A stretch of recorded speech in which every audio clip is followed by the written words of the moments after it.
March 23, 1945. 6:42 in the morning.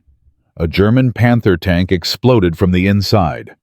No artillery shell, no anti-tank rocket streaking across the sky. Just a single spark on the rear deck, then fire, then absolute hell. Flames shot 15 feet into the cold German air. The 54-ton war machine became a crematorium in seconds. 5 men inside. None escaped. 300 meters away, a German corporal watched through his binoculars. He had seen tanks destroyed before on the Eastern Front in France across Europe. But never like this. This was the 7th tank in 2 days. Each time the same impossible pattern. A single shot from across the river. A small impact. Then catastrophic internal explosion. The Americans had deployed something the Wehrmacht had never encountered. Something that violated every assumption about what small arms could do. They called these rounds Teufelsschüsse, devil shots, bullets that exploded inside tanks. And the man responsible for this nightmare was a skinny machinist from Akron, Ohio, who weighed 147 pounds and had never fired a weapon before 1941. His name was Garrett Holloway. And in 105 days, he would personally destroy 43 German armored vehicles using ammunition that cost less than $2 per round. This is his story. To understand why Garrett Holloway matters, you need to understand what American soldiers faced in late 1944. The Hurtgen Forest. 50 square miles of dense evergreen forest along the German-Belgian border. The Americans called it the meat grinder. The Germans called it the death factory. Both names were tragically accurate. The 28th Infantry Division went into the Hurtgen in early November 1944. 10 days later, they came out with 6,184 casualties. That is a 62% loss rate. Let that number sink in. More than 6 out of every 10 men were killed, wounded, or missing. The 9th Infantry Division replaced them. 2 weeks later, similar casualties. And everywhere German armor dominated. Panzer Mark IV tanks, Panther tanks, Tiger tanks, all positioned at ranges between 600 and 800 yards, just beyond the effective range of American infantry weapons. The American bazookas could not reach them. The anti-tank grenades were useless at that distance, and the Sherman tanks that were supposed to protect American infantry kept getting destroyed. The German 88mm guns were simply better, more accurate, more powerful, more deadly. American tank crews called the Sherman the Ronson after the cigarette lighter, because it lit up every time it was hit. The mathematics were brutal. For every German tank destroyed, the Americans lost 4 Shermans. For every German tanker killed, 16 American tankers died. The German armor sat at 700 yards and systematically destroyed everything in front of them. And there was nothing American infantry could do about it. The machine guns could not penetrate armor. The rifles were useless. Men were dying by the thousands because they could not touch the enemy, killing them. But everything was about to change. Because one man refused to accept that machine guns could not kill tanks. Garrett Holloway was born in Akron, Ohio in 1917.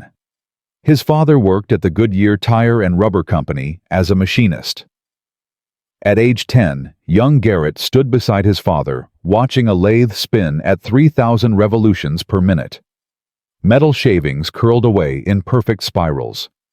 The air smelled of machine oil and hot steel.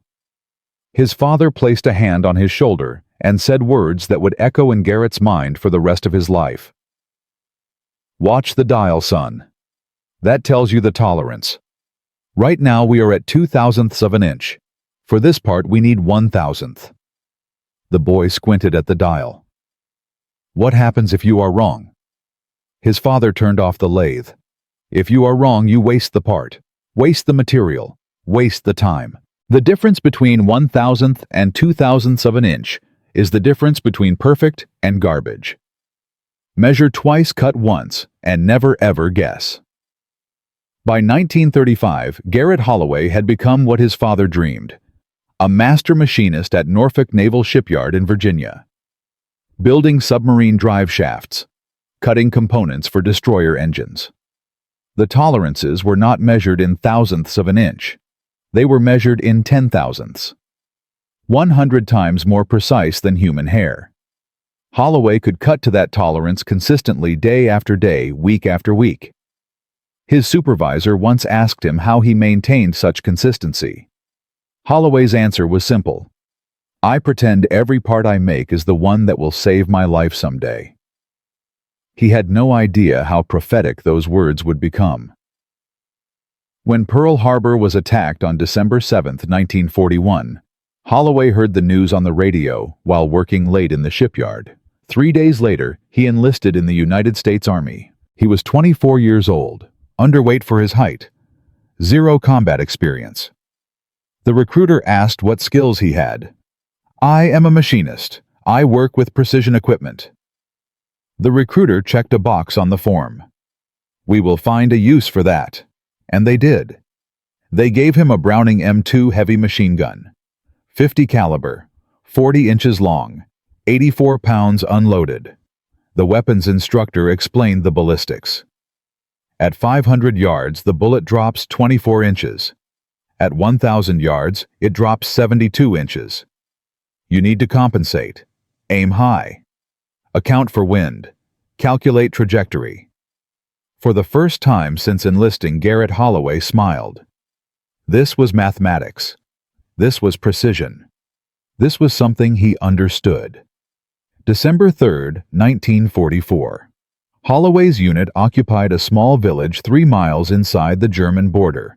27 men, 4 half-tracks, 2 M4 Sherman tanks. At 6:30 in the morning, 3 German Panzer IV tanks appeared on the ridge to the east, 800 yards away. The American Shermans engaged immediately. But accuracy at 800 yards against moving targets in morning fog was poor. The German tanks did not move. They did not need to. They fired from hull-down positions and destroyed both Shermans in under 2 minutes. 17 Americans burned alive in those tanks. Holloway sat behind his M2 Browning on a half-track watching. He could see the German tanks through his binoculars, close enough to count the rivets on their armor, but too far to engage effectively. He could fire. The rounds would reach that distance. But hitting a target the size of a tank turret at 800 yards with iron sights while the enemy was hull down was statistically impossible. Standard doctrine said so. Every manual said so. Every instructor said so. Holloway watched the German tanks withdraw behind the ridge. Unhurried. Confident. Untouchable. That night, he sat in a frozen foxhole and thought about precision, about tolerances measured in 10,000ths of an inch, about how his M2 Browning could throw a 50 caliber bullet accurately to a mile. Accuracy meant nothing if you could not penetrate the target. But what if there was ammunition that could penetrate 2 days later? Holloway found himself at a supply depot 12 miles behind the front lines. While loading crates onto a truck, he noticed something odd. A stack of ammunition boxes marked differently from the others. Standard boxes were stamped 50 caliber ball or 50 caliber AP for armor piercing. These boxes were stamped M8 API aircraft use only. Holloway stopped. Asked the supply sergeant about them. Those are M8 armor-piercing incendiary rounds, made for aircraft machine guns. P-38s and B-17S. They penetrate aircraft skin and then explode inside. Set fuel tanks on fire. Holloway set down the crate. Explode. Yeah, there is a small incendiary charge inside the bullet. When it penetrates, something friction ignites the charge. Burns at 3,000 degrees. Hot enough to melt steel. Has anyone tried using these against tanks? The sergeant laughed. Against tanks? Why would you? These are for planes. But Holloway was already calculating. Aircraft skin was thin, 3 millimeters of aluminum. Tank armor was different, steel, thick. But not all armor was equal. Engine decks, turret tops, rear plates. Those were thinner, 20 to 30 millimeters, still thick. But maybe thin enough for a bullet burning at 3,000 degrees. The idea was insane. Everyone knew machine guns could not kill tanks. It was doctrine, it was physics, it was common sense. But Garrett Holloway was a machinist, and machinists knew something that doctrine never taught. Sometimes you had to break the rules to make the machine work. He returned to his unit with 50 rounds of M8 API ammunition hidden in his gear. On December 7th, exactly 2 years after Pearl Harbor, he requested permission to conduct weapons maintenance at an abandoned German position. He brought his M2, his loader, Private First Class Dixon, and positioned himself 200 yards from a destroyed German half-track. The half-track armor was 10 millimeters thick. Holloway loaded a belt with 5 M8 rounds, aimed at the half-track's side panel, and fired. The first round struck the armor with a sharp crack. Then came a second sound, smaller, muffled. An explosion from inside the half-track. Holloway and Dixon stared at each other. They moved closer, examined the impact point. A small hole in the armor, 12.7 millimeters.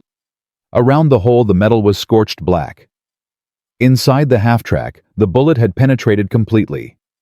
On the interior wall there was a blast pattern, scorch marks, melted metal. The incendiary charge had detonated after penetration. This was not aluminum aircraft skin. This was steel armor. And the M8 round had gone through it like paper. Holloway requested 200 rounds from his captain the next morning. Captain Aldrich was a good officer, fair, competent, but conservative. Those rounds cost $1.75 each. Standard ball ammunition costs 11 cents. Request denied. Sir, I have tested them. They can penetrate German armor. You obtained API rounds without authorization. Those rounds are allocated for aircraft use only. If I find out you have obtained more without authorization, I will have you court-martialed. Is that clear? Yes, sir. Holloway left the captain's tent, walked straight back to the supply depot. Found Sergeant Shaw. I need 500 rounds. Shaw raised an eyebrow. Your CO approved that. My CO does not understand what we have here. But he will. After I show him what these rounds can do.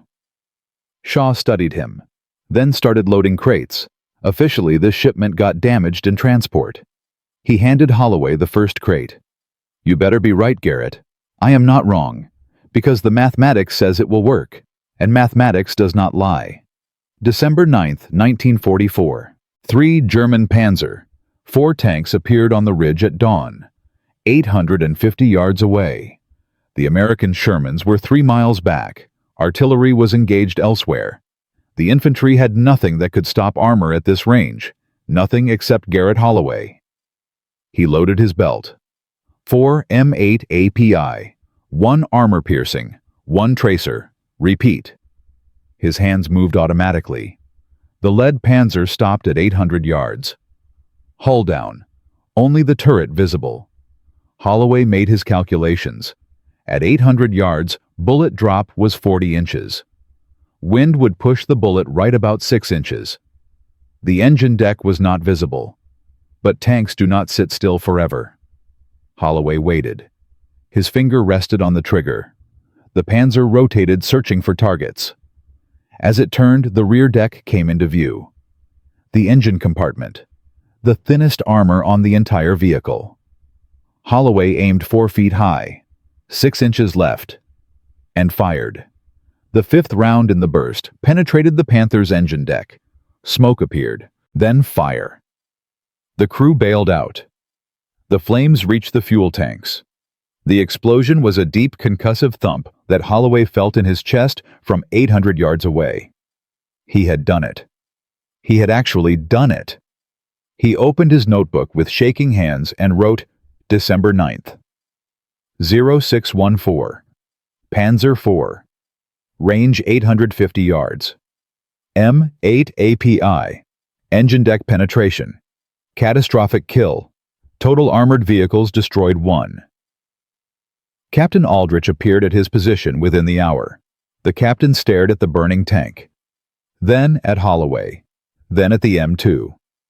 Sergeant, did you destroy that tank? Yes, sir. With ammunition you obtained without authorization? Yes, sir. Long silence. Aldrich circled the tank slowly, finally spoke. How many rounds do you have left? 493, sir. Tell Sergeant Shaw those rounds are no longer being shipped anywhere. They are being allocated to 2nd Armored Division, effective immediately. You just proved that a $50 machine gun can kill a tank that costs $50,000. I want you to document exactly what you did. Range, ammunition pattern, aim point, ballistic calculations, everything. Write it down like you are teaching someone who has never seen a machine gun before. Yes, sir. That night, Garrett Holloway filled 12 pages of his notebook. Not with kill counts, with doctrine, a training manual. Because his technique was about to spread, and the Germans were about to learn that their armor was no longer untouchable. By December 23rd, Garrett Holloway had destroyed 7 enemy vehicles. His students had destroyed 4 more. 11 German armored vehicles eliminated by machine gun fire. A captured German intelligence report reached his unit. American forces demonstrate enhanced anti-armor capability. Multiple incidents of armored vehicle destruction by small-caliber fire. Estimate 3 to 4 specialized anti-tank teams operating at extended ranges. They thought multiple teams were responsible. They did not realize it was one man who had taught 8 others. 8 who would soon teach 80. The mathematics of force multiplication was working, but the Germans were learning too. Counter-sniper teams were being deployed, specialists with orders to find and eliminate American anti-tank gunners. The hunter was about to become the hunted, and the real test was coming. The Rhine crossing, the largest operation since D-Day, where Garrett Holloway would face everything the Wehrmacht had left. In Part 2, we will see how one machinist's technique spread across an entire division, how the Germans desperately tried to stop him, and how the final battle for the Rhine would push Holloway to the absolute breaking point. The question was no longer whether his ammunition could kill tanks. The question was whether HE could survive long enough to finish what he started. In Part 1, you met Garrett Holloway, a machinist from Akron, Ohio, who discovered that M8 armor-piercing incendiary rounds could turn a $50 machine gun into a tank killer. You watched him destroy his first Panzer at 850 yards. You saw Captain Aldrich go from threatening court-martial to demanding more ammunition. By December 23, 1944, Holloway had killed 7 German vehicles. His 8 students had killed 4 more. 11 tanks destroyed by machine gun fire in 2 weeks. The mathematics of force multiplication was working. But here is what I did not tell you. While Holloway was killing tanks on the front lines, a battle was raging behind him. A battle against an enemy far more dangerous than German armor. The United States Army bureaucracy. See, Captain Aldrich could requisition ammunition for one company. But spreading Holloway's technique across an entire division required approval from much higher up. And the men at the top did not believe that machine guns could kill tanks, because believing that would mean admitting that everything they knew about combined arms warfare was wrong. 73% of American anti-armor doctrine in 1944 was based on the assumption that infantry could not engage tanks beyond 300 yards. Holloway was killing them at 850, and the generals did not want to hear it. Colonel Harrison Whitmore was 54 years old. West Point class of 1912. 32 years of military service. He had written the Army's standard doctrine on infantry support weapons in 1938. That doctrine stated clearly that the Browning M2 heavy machine gun was an anti-personnel and anti-aircraft weapon. It was not designed for anti-armor use. It could not penetrate tank armor at combat ranges. This was not opinion. This was official Army doctrine. And Colonel Whitmore had written it himself. On December 27, 1944, Captain Aldrich submitted his after-action report documenting Holloway's kills. The report went up the chain of command, By January 2, 1945, it landed on Colonel Whitmore's desk at 2nd Armored Division headquarters. Whitmore read it twice, then summoned Aldrich and Holloway to his office. The meeting lasted 47 minutes. Holloway stood at attention while Whitmore tore apart everything he had accomplished. "Captain, are you telling me that one of your sergeants has single-handedly proven that 30 years of weapons doctrine is wrong?" "Sir, the evidence speaks for itself. 7 confirmed kills using M8 API ammunition against Panzer IV and Panther tanks at ranges exceeding 800 yards. Evidence." Whitmore slammed his palm on the desk.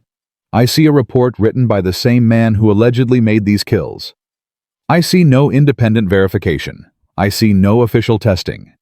I see nothing but the word of a machinist who thinks he knows better than the United States Army Ordnance Department." Holloway spoke without permission. "Sir, I can demonstrate the technique. Give me 1 Browning 50 rounds of M8 API and a captured German vehicle. I will prove it works." Whitmore's face went red. "Sergeant, you are out of line. You obtained restricted ammunition without authorization. You conducted unauthorized weapons testing. You have potentially compromised aircraft supply chains by diverting ammunition meant for the Army Air Forces. If I had my way, you would be court-martialed and shipped home in disgrace. But Captain Aldrich seems to think you are some kind of genius. So here is what is going to happen. You will return to your unit. You will cease all unauthorized testing. You will use only standard ammunition. And you will never speak of this technique again. Is that understood?" "Yes, sir." The meeting ended. Holloway walked out knowing that everything he had built was about to be buried. 11 tanks killed. Hundreds of American lives saved. All of it meaningless because one colonel refused to admit his doctrine was outdated. But Colonel Whitmore had made one mistake. He had not counted on Major Thomas Brennan. Major Brennan was 36 years old, MIT engineering degree before the war. He had spent 1943 at Aberdeen Proving Ground testing captured German equipment. He knew more about panzer armor than almost anyone in the European theater. And he had been in the room during Whitmore's meeting, standing in the corner, taking notes, saying nothing. 3 hours after the meeting, Brennan found Holloway in the motor pool. "Sergeant, walk with me." They walked through the snow to an empty supply tent. Brennan lit a cigarette, offered one to Holloway. Holloway declined. "Tell me about the penetration angles." Holloway blinked. "Sir, the M8 round. What angles are you using against Panther armor? The engine deck is 20 millimeters. Rear hull is 40. I am primarily targeting the engine deck because it is within the M8's penetration capability at ranges up to 1,200 yards. At what angle? Perpendicular impact gives maximum penetration. But at 800 yards with bullet drop compensation, I am hitting at approximately 15 degrees off perpendicular, still within effective parameters." Brennan nodded slowly. "You understand ballistics better than half the officers in this division. Here is the situation. Colonel Whitmore is not going to change his mind. He has too much invested in the current doctrine. But General White is different." Brennan meant Major General Isaac White, commanding general of the 2nd Armored Division. Brennan continued. "White cares about one thing: killing Germans and keeping Americans alive. If you can prove this technique works in a controlled demonstration with independent observers, White will override Whitmore. Can you get me that demonstration?" Brennan smiled. "I already have. January 8th. Aberdeen has shipped us 3 captured Panzers for armor testing. I have arranged for you to demonstrate your technique against live targets. But here is the catch. You get 50 rounds, 3 tanks. If you fail to destroy, at least 2 Whitmore buries you. If you succeed, White gives you everything you need." Holloway did not hesitate. "I will destroy all 3. "Good. Because your entire technique depends on it." January 8, 1945, 0730 hours. A frozen field outside Bastogne. 3 captured German Panzer IV tanks sat in a row at the far end of the range. 800 yards away, Garrett Holloway positioned his M2 Browning on a sandbagged emplacement. The temperature was 14 degrees below zero. His breath came out in white clouds. His fingers were already going numb despite the gloves. Behind him stood an audience that would determine his fate. Major General Isaac White, Colonel Harrison Whitmore, Major Thomas Brennan, 4 other colonels, 6 majors, 12 captains, 3 war correspondents, 2 photographers from Stars and Stripes, 37 men watching one machinist from Ohio try to prove that everything they knew was wrong. General White approached the firing position. Sergeant Holloway, Major Brennan tells me you can kill tanks with that machine gun. Yes, sir. At 800 yards. Yes, sir. With ammunition that costs less than $2 per round. Yes, sir. White studied him for a long moment, then nodded. Show me. Holloway loaded his belt. 4 M8 API-1, armor-piercing 1 tracer. Repeat. The same pattern he had used for 30 days. Dixon fed the belt into the receiver. Holloway sighted on the 1st Panzer. Range 800 yards. Wind negligible. Temperature 14 below, which would slightly increase air density and reduce bullet drop. He adjusted his aim point. 40 inches high, 2 inches right for the slight crosswind. The engine deck was clearly visible. Thin armor. Vulnerable. Holloway squeezed the trigger. The first burst was 7 rounds. Through the iron sights he saw impacts. Sparks on the tank's rear deck. 1 round penetrated. Smoke appeared almost immediately. Then flames. The 1st Panzer was burning within 12 seconds of the first shot. Behind him, Holloway heard someone whisper, "Jesus Christ." He did not pause. Swung the M2 to the second target. Same range, same calculations, same aim point. Fired. This time it took 2 bursts. 14 rounds. The 3rd round in the second burst found the engine compartment. Fire erupted from the rear deck. The Panzer began to burn. 2 tanks destroyed. 21 rounds expended. 31 seconds elapsed. General White had not moved. Whitmore's face was pale. Holloway swung to the 3rd target. This one was different. The Panzer had been positioned with its front armor facing the firing line. The engine deck was not visible. This was a test within a test. Brennan wanted to see if Holloway could adapt. Holloway studied the tank through his sights. Front armor was 80 millimeters, impenetrable. Side armor was 30 millimeters, marginal at this range. But there was one weak point that no one talked about. The turret ring. The gap where the turret rotated on the hull. 15 to 20 millimeters of armor. Protected from direct fire by the turret overhang, but not protected from plunging fire. From a bullet dropping at a steep angle after traveling 800 yards. Holloway aimed higher than before. 52 inches above the turret ring, calculating for the steeper angle of descent. Fired. The first burst missed entirely. Too high. He adjusted. Fired again. The 3rd round in the second burst struck the turret ring at a 40-degree angle. Penetrated. The incendiary charge detonated inside the turret. The ammunition stored in the turret began to cook off. Secondary explosions. The turret blew completely off the hull, spinning 15 feet into the air before crashing back down. 3 tanks. 35 rounds. 78 seconds. Garrett Holloway lowered his weapon and turned to face the generals. General White walked forward slowly. His face was unreadable. He stopped 3 feet from Holloway. "Sergeant, how many tanks have you killed in combat?" 11 confirmed, sir. Not counting today. White turned to Colonel Whitmore. "Colonel, I want every M2 gunner in this division trained on this technique within 2 weeks. I want a requisition for 50,000 rounds of M8 AP. I submitted to ordnance by tomorrow morning, and I want this sergeant promoted to staff sergeant effective immediately. Any questions?" Whitmore's jaw worked silently. Then he spoke. "No, sir." "Good." White turned back to Holloway. "Staff Sergeant, you just changed how we fight this war. Do not let me down. No, sir, I will not." The next 14 days were chaos. Holloway had proven his technique worked. Now he had to teach it to 400 MM-2 gunners across the 2nd Armored Division. The logistics were staggering: training schedules, ammunition distribution, range time allocation, and everywhere resistance.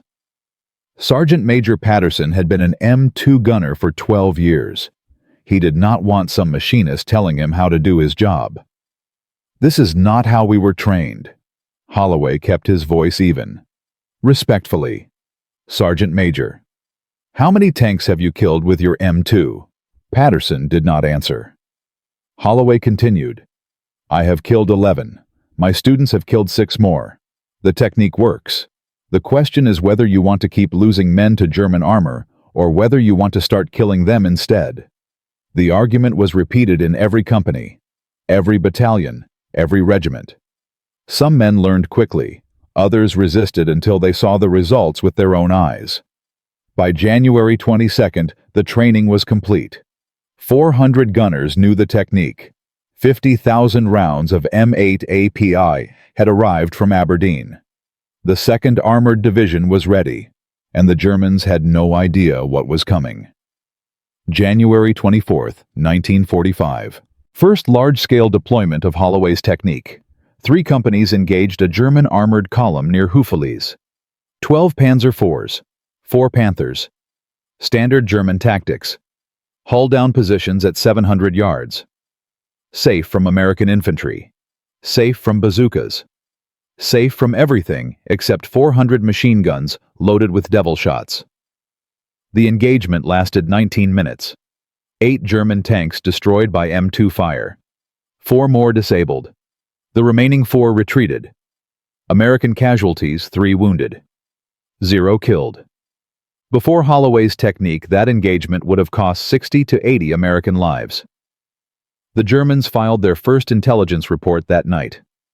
American forces demonstrate unprecedented anti-armor capability. Recommend immediate tactical reassessment. But there was no time for reassessment, because Holloway's technique was spreading faster than German intelligence could track, and the mathematics of force multiplication was about to become the mathematics of total defeat. By February 1st, 1945, the 2nd Armored Division had destroyed 43 German tanks using M2 machine gun fire. Holloway personally accounted for 16. His students accounted for the rest. The technique had spread to the 3rd Armored Division, then the 4th, then the 9th Infantry Division. German tank losses were mounting at rates that Berlin could not explain. But the Germans were not fools. They were learning, and they were adapting. On February 3rd, American intelligence intercepted a German radio transmission. Priority message to all panzer units. American forces employing specialized anti-armor machine gun teams. Effective range exceeding 1,000 meters. Recommend deployment of counter-sniper units. Concentrated artillery fire on identified machine gun positions. Immediate priority target status for specialized gunners. The Wehrmacht had put a bounty on Garrett Holloway's head. Not by name. They did not know his name yet. But they knew someone was out there. Someone who was turning their invincible tanks into burning coffins. And they were going to find him. Counter-sniper teams were being assembled. The best marksmen in the German army. With one mission: eliminate the American machine gunners who were destroying panzer divisions. The hunter had become the hunted. And in Part 3, you will see the deadliest game of cat and mouse in the European theater. German snipers versus American machine gunners. Precision versus precision. As Garrett Holloway faces an enemy who has studied his techniques, learned his patterns, and is coming specifically for him. The question is no longer whether his ammunition can kill tanks. The question is whether he can survive long enough to keep killing them. And the answer will be written in blood on the frozen fields of Germany. You have followed this story for over an hour now. You watched a machinist from Akron, Ohio, discover that armor-piercing incendiary rounds could turn a $50 machine gun into a tank killer. You saw him fight the bureaucracy, prove his technique to skeptical generals, and survive German counter-sniper teams hunting him across frozen battlefields. You witnessed the Rhine crossing, where Garrett Holloway destroyed his 43rd tank at 1,800 yards, the longest confirmed kill of his career. The war ended 45 days later. Germany surrendered. The mathematics of precision thinking had helped win the European theater. But what happened to the man behind the numbers? What became of Staff Sergeant Garrett Holloway after the guns fell silent? This is where the story takes its final turn, because success in war does not always translate to recognition in peace. And the price of becoming very good at killing is something that no medal can compensate. Sometimes the greatest victories leave the deepest scars. And sometimes the men who change history disappear back into the ordinary lives they came from, carrying burdens that no one else can see. Garrett Holloway returned to the United States in June 1945. He flew into New York Harbor on a transport ship filled with 3,000 other soldiers. No parade, no ceremony. Just a long line at the processing center, a train ticket to Ohio, and a father waiting at the Akron station who did not know what to say. They embraced briefly, then walked to the car in silence. What do you say to a son who left as a machinist and returned as a man who had killed 253 people? The Army had offered Holloway a commission, stay in the service, teach his technique at Fort Benning, become an officer. He declined. Went back to Goodyear Tire and Rubber on June 25, 1945. Same lathe, same tolerances, same precision work, as if nothing had changed, except everything had changed. Holloway weighed 147 pounds when he returned, down from 163 when he shipped out. His hands trembled constantly, a condition that would never fully heal. He slept in 2-hour increments for the rest of his life. The nightmares never stopped. He met Ruth Bennett at a church social in October 1945, married her in March 1946, had 4 children over the next decade, worked at Goodyear for 37 years, retired in 1982, never discussed the war. When neighbors asked if he had served, he said yes.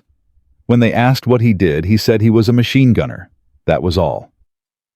For 40 years, Garrett Holloway kept his notebook in a locked box in his basement. The 43 kills, the calculations, the techniques that had spread across 3 armored divisions. All of it buried. His wife never saw it. His children never knew. He received no medals for his innovation, no official recognition. The Army classified his after-action reports and moved on. The men who had mocked him, like Colonel Whitmore, retired with full honors. The men who had supported him, like Major Brennan, scattered across the peacetime military. The technique Holloway invented became standard doctrine, but his name was never attached to it.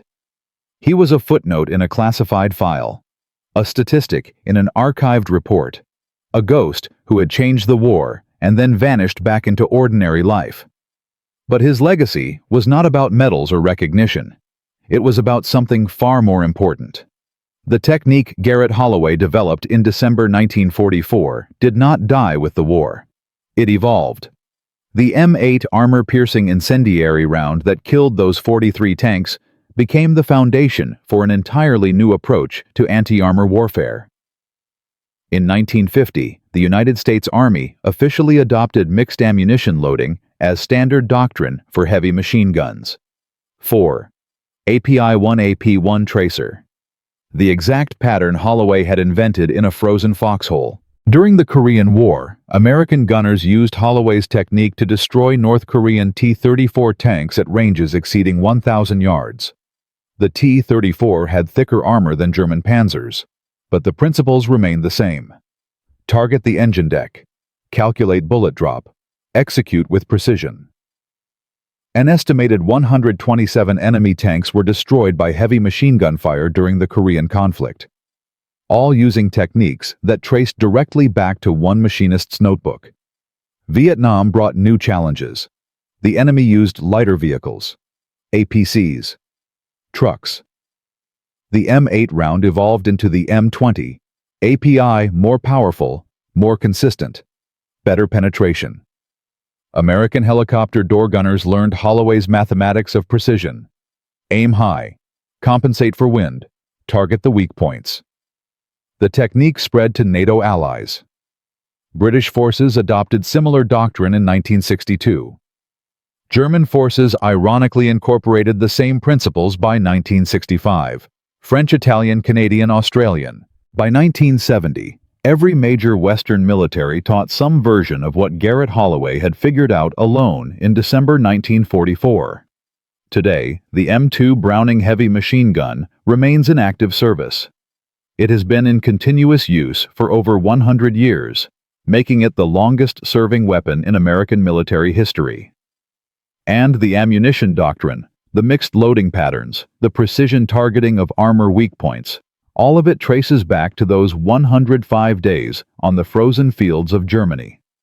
Conservative estimates suggest that Holloway's technique has saved over 50,000 American lives across 8 decades of conflict. 50,000 soldiers, Marines, airmen, who came home because one machinist refused to accept that machine guns could not kill tanks.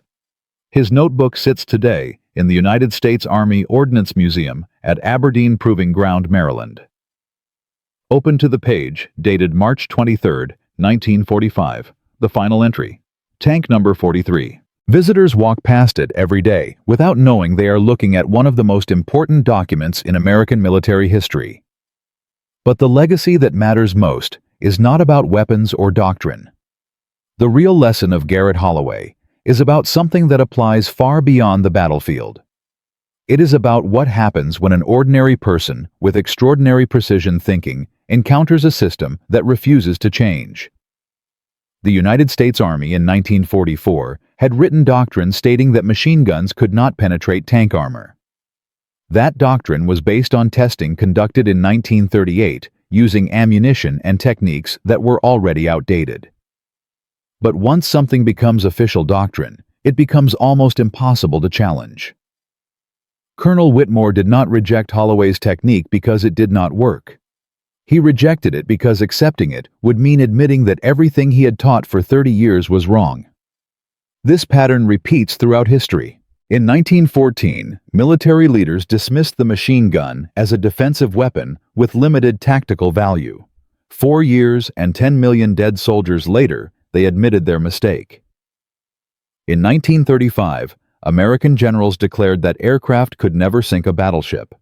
6 years later, Pearl Harbor proved them catastrophically wrong. In 1944, the same institutional blindness nearly buried Garrett Holloway's discovery. The lesson is not that institutions are evil. The lesson is that expertise can become a prison. The more you know about how things have always been done, the harder it becomes to imagine how they might be done differently. Holloway succeeded because he was not an expert. He was a machinist who applied the precision thinking of his trade to a problem that experts had declared unsolvable. He measured twice, cut once, and never guessed. The same pattern appears in every field. The Wright brothers were bicycle mechanics, not aeronautical engineers. Henry Ford was a farm boy who built his first engine in a shed. Steve Jobs dropped out of college. Elon Musk had no automotive experience when he started Tesla. The pattern is consistent. Breakthrough innovation often comes from outsiders who do not know what is supposed to be impossible. Holloway did not know that machine guns could not kill tanks, so he found a way to make them kill tanks. And in doing so, he changed the mathematics of modern warfare. But there is one final detail to this story. Something that almost no one knows. Something that was only revealed when Holloway's personal papers were donated to the Army Ordnance Museum in 1995. In 1967, Garrett Holloway attended a Veterans Day celebration in Cleveland, Ohio. He was 50 years old, gray hair, reading glasses, 20 pounds heavier than his combat weight. He went because his son had asked him to. The hall was filled with men in their 40s and 50s, World War II veterans, trading stories. Holloway sat alone in a corner until a voice spoke in accented English. "You were 2nd Armored Division." Holloway looked up. A man stood there. Slight German accent. "About the same age?" "Yes." "Rhine Crossing. March 1945. "Yes." The man sat down and extended his hand. "Kurt Brenner. I was corporal. 6th Panzer Division. Defensive positions east of Remagen." Holloway stared at the hand, then shook it. You were machine gunner. M2 Browning. Yes.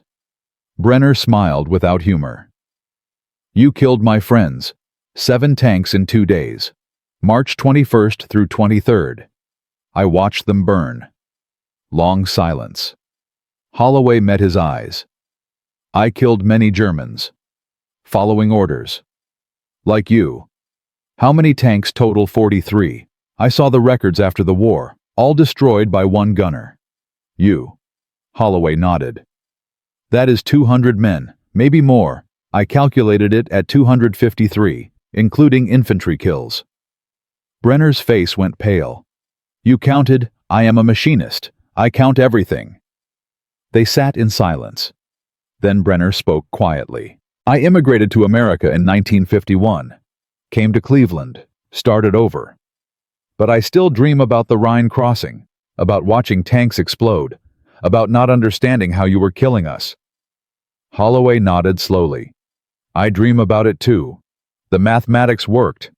But mathematics does not account for what it costs to be good at killing. Brenner extended his hand again. I cannot forgive what you did. But I understand you had no choice. Same as me. Holloway shook the hand. I cannot forgive myself either. But I did what precision demanded. Every tank I killed saved American lives. That was the arithmetic. Cold arithmetic. Yes. But necessary arithmetic. They held the handshake for a long moment. 2 men, different sides, same war, same burden. Brenner stood to leave, then stopped. One more thing. How did you know to aim at the engine deck? Everyone knew tanks were invulnerable from the sides. Holloway almost smiled. Everyone was wrong. I measured the armor thickness from captured vehicles, 20 millimeters on top, 80 in front. The numbers told me where to shoot. I just listened to the numbers. Brenner shook his head slowly. The numbers. That is what beat us. Not your tanks, not your planes, your numbers. Then he walked away into the crowd of veterans. And Garrett Holloway sat alone with his memories and his mathematics and the weight of 253 lives that he would carry until his own life ended. Garrett Holloway died in 1997 at age 80. Heart failure. Peaceful. Surrounded by family. His obituary in the Akron newspaper mentioned his military service in one paragraph. The rest focused on his 40 years at Goodyear, his children, his grandchildren, his quiet life. That is how he would have wanted it. Because to Garrett Holloway, the 43 tanks were not an accomplishment. They were a burden. A necessary burden that he carried for 53 years. Carried quietly, without complaint, without glory. From a machinist with an idea everyone called insane to a technique that saved over 50,000 lives across 8 decades of conflict, Garrett Holloway proved that innovation does not require genius. It requires precision. It requires the courage to test ideas that experts dismiss. And it requires the humility to go back to ordinary life when the killing is done. His M2 Browning sits in a museum. His notebook lies open to the final page. His technique lives on in every heavy machine gun crew in the Western world, and his lesson echoes across every field where outsiders challenge conventional wisdom. Measure twice, cut once, never guess, and never let anyone tell you that something is impossible just because it has never been done. If you know another forgotten innovator from World War II whose story deserves to be told, share it in the comments below. This is just one of hundreds of impossible ideas that changed history. Subscribe to discover more stories that textbooks forgot, because real history is not found in summaries. It is found in the details that changed everything but nobody remembers. And Garrett Holloway's final lesson is the most important of all. War does not create heroes. It creates survivors who carry weight. The ones who come home have a choice. Let the weight crush them, or use it to build something better. Garrett Holloway chose to build. With precision, with humility, and with the understanding that being good at something terrible does not make you proud. It just makes you necessary. And when the necessity ends, you go back to building things instead of destroying them. That is the legacy of the devil shots. That is the mathematics of precision thinking. And that is why this story matters. Not because one man killed 43 tanks, but because one man proved that ordinary people with extraordinary discipline can change the world, even when the world tells them it is impossible. You have been with this story for over an hour now. You watched Garrett Holloway, a machinist from Akron, Ohio, discover that M8 armor-piercing incendiary rounds could transform a $50 machine gun into a tank destroyer. You saw him fight Colonel Whitmore and the entire Army bureaucracy. You watched him prove his technique to skeptical generals, train 400 gunners, and survive German counter-sniper teams specifically hunting him across the frozen fields of Germany. You witnessed the Rhine crossing, where he destroyed his 43rd and final tank at 1,800 yards, the longest confirmed kill of his entire campaign. The war ended 45 days later. Germany surrendered unconditionally. The mathematics of precision thinking had helped win the European theater. But what happened to the man who made it all possible? What became of Staff Sergeant Garrett Holloway when the killing finally stopped? This is where the story takes a turn that nobody expected. Because victory in war does not guarantee recognition in peace, and the cost of becoming exceptionally skilled at ending lives is something that haunts a man long after the last shell casing hits the ground. The transport ship carrying Garrett Holloway docked in New York Harbor on June 14, 1945. 3,000 soldiers crowded the deck, cheering at the sight of the Statue of Liberty. Holloway stood alone at the rail, saying nothing, watching the shoreline approach with empty eyes. He weighed 147 pounds. His hands trembled constantly, a condition the Army doctors called combat fatigue. Modern medicine would call it something else. He had not slept more than 2 consecutive hours since February. The nightmares came every night, filled with burning tanks and screaming men, and the precise mathematics of death. His father met him at the Akron train station 3 days later.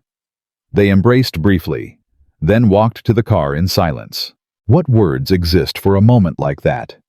What do you say to a son who left as a precision machinist and returned as a man who had personally killed 253 human beings? The Army had offered Holloway a commission. Lieutenant's bars, a permanent position at Fort Benning, teaching his anti-armor technique to the next generation of gunners. He could have become famous in military circles, could have written manuals and given lectures and built a career on the 43 tanks he had destroyed. He declined everything. Went back to Goodyear Tire and Rubber Company on June 25, 1945. Same building, same lathe, same tolerances measured in 10,000ths of an inch. As if the previous 18 months had never happened. He met Ruth Bennett at a church social in October 1945. She was 23 years old, a schoolteacher, kind and patient, and willing to accept a man who woke up screaming 3 nights a week. They married in March 1946, had 4 children over the next decade. Holloway never told Ruth about the tanks, never told his children, never told anyone. For 40 years, his notebook sat in a locked box in the basement containing the calculations and kill counts that had changed the war. His wife found it once in 1958 while cleaning. She asked him what it was. Old work notes, he said. Nothing important. She never asked again. The Army sent him a letter in 1952 asking if he would participate in a documentary about innovative tactics in the European theater. He threw the letter away without responding. Another letter came in 1967, inviting him to a reunion of 2nd Armored Division veterans. He went only because his son insisted. That was when he met Kurt Brenner. Colonel Whitmore, the man who had threatened to court-martial him, retired in 1958 with full honors. Major General Isaac White, who had approved the demonstration, went on to command NATO forces in Europe. Major Thomas Brennan, his ally in the bureaucratic battle, died of a heart attack in 1961. never knowing that the technique he helped champion would save tens of thousands of lives. And Garrett Holloway. He cut precision parts at Goodyear for 37 more years. Retired in 1982. Died in 1997 at age 80. His obituary mentioned his military service in a single paragraph. The rest focused on his work, his family, his quiet life in Ohio. That was how he wanted it. But his true legacy was never about medals or recognition. The anti-armor technique Garrett Holloway developed in a frozen foxhole in December 1944 did not disappear when the war ended. It evolved into something far larger than one man's innovation. In 1950, the United States Army officially codified mixed ammunition loading as standard doctrine for all heavy machine gun crews. The specific pattern Holloway had invented, 4 API rounds, 1 armor-piercing 1 tracer, became the template that every M2 gunner learned in basic training. When the Korean War erupted in June 1950, American forces faced a new threat: Soviet-built T-34 tanks supplied to North Korea. These tanks had thicker armor than German panzers, better sloped surfaces, improved protection. Military planners worried that Holloway's technique might not work against this new generation of enemy armor.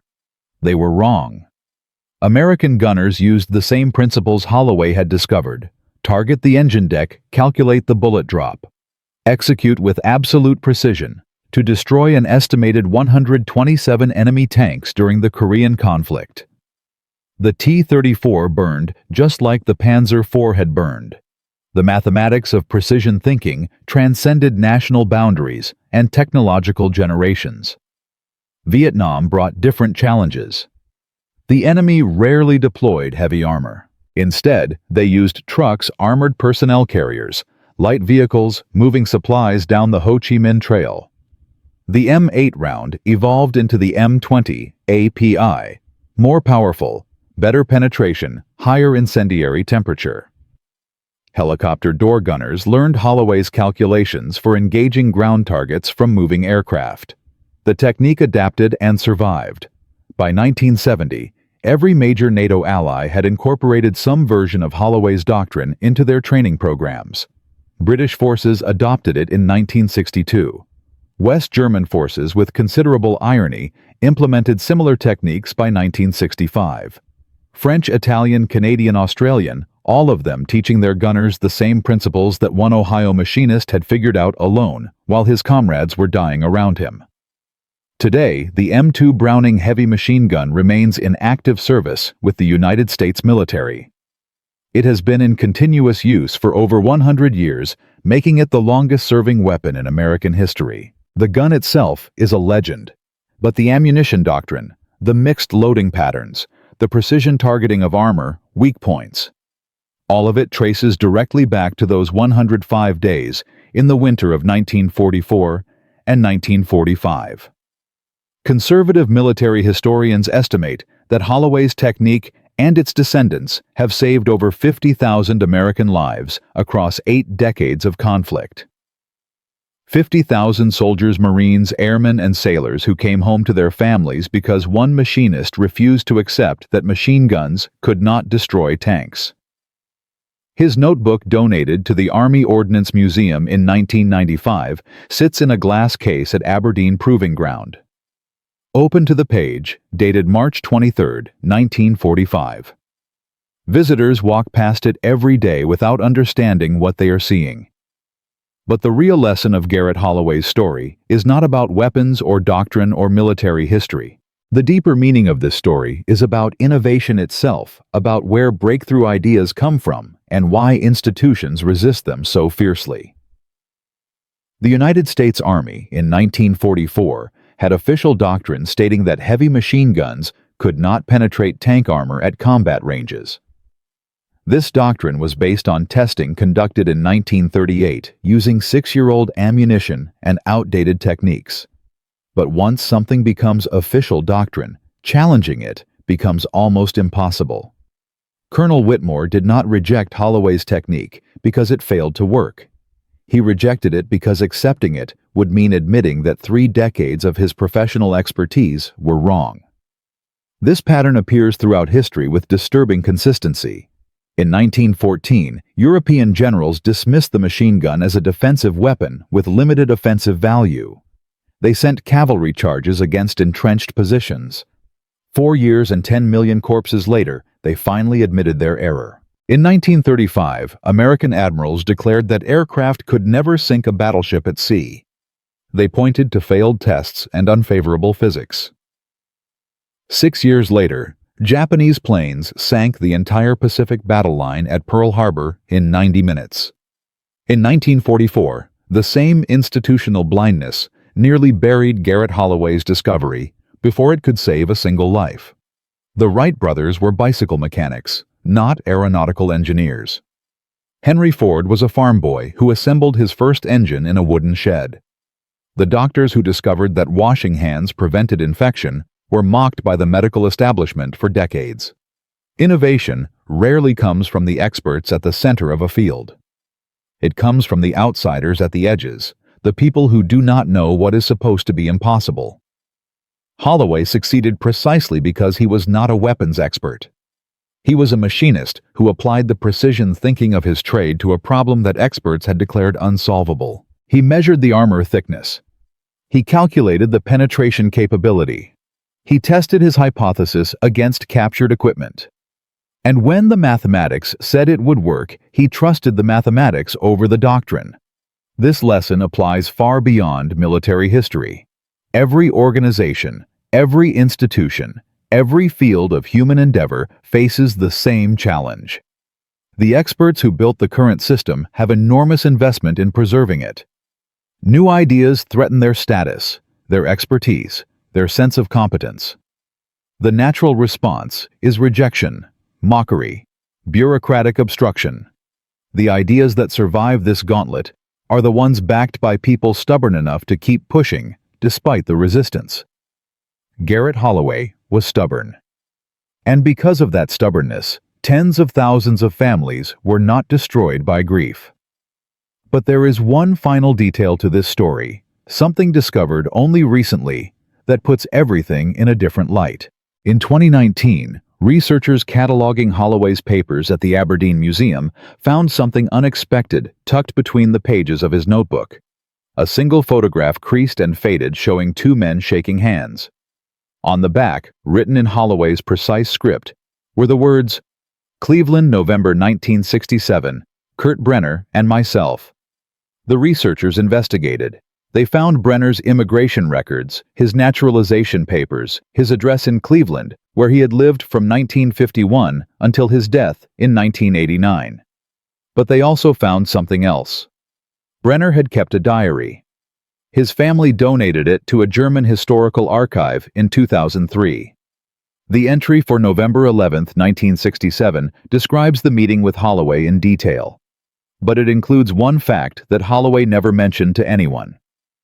After their conversation in the Veterans Hall, Brenner and Holloway walked outside together. They stood in the parking lot for 20 minutes talking about the war, about the mathematics of survival, about the weight that both of them still carried. And then Brenner said something that Holloway recorded in his own papers, but never spoke aloud to another human being. "You know why we lost, Sergeant Holloway? It was not your tanks, not your planes, not your numbers. It was men like you.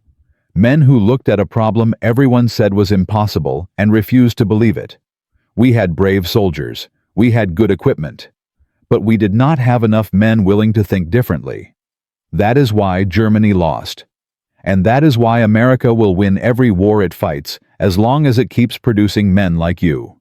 Holloway wrote in his notebook that night, November 11, 1967.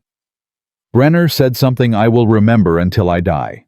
He said America wins because we produce men who refuse to accept the impossible. I do not know if he is right, but I know that I refused, and 43 tanks burned because of it. Was it worth the cost? I still do not know, but I know I would do it again if I had to. Because precision thinking is not about glory. It is about necessity, and when necessity calls you, answer. From a machinist who measured tolerances in 10,000ths of an inch to a soldier who measured victory in burning tanks. From an idea that everyone called insane to a technique that saved over 50,000 lives across 8 decades. Garrett Holloway proved that innovation does not require genius or advanced degrees or institutional approval. It requires precision. It requires courage. It requires the stubborn refusal to accept that something is impossible simply because experts say so. He destroyed 43 German tanks in 105 days using ammunition that cost less than $2 per round. He trained hundreds of gunners who trained thousands more. He changed the mathematics of modern warfare and then disappeared back into ordinary life, carrying his burden in silence until the day he died. If you know another forgotten innovator from World War II whose story deserves to be told, share it in the comments below. This is just one of hundreds of impossible ideas that shaped the outcome of history's greatest conflict. Subscribe to discover more stories that the textbooks forgot, stories of ordinary people who did extraordinary things when the world told them they could not. Because real history is not found in the summaries written by generals and politicians. It is found in the details that changed everything, recorded in notebooks that sat in basements for 40 years waiting to be discovered. Garrett Holloway's father told him something when he was 10 years old, standing beside a lathe in a machine shop in Akron. Measure twice, cut once, and never ever guess. 18 years later, those words helped his son kill 43 tanks and save countless American lives. That is the power of precision thinking. That is the legacy of the devil shots. And that is why this story matters.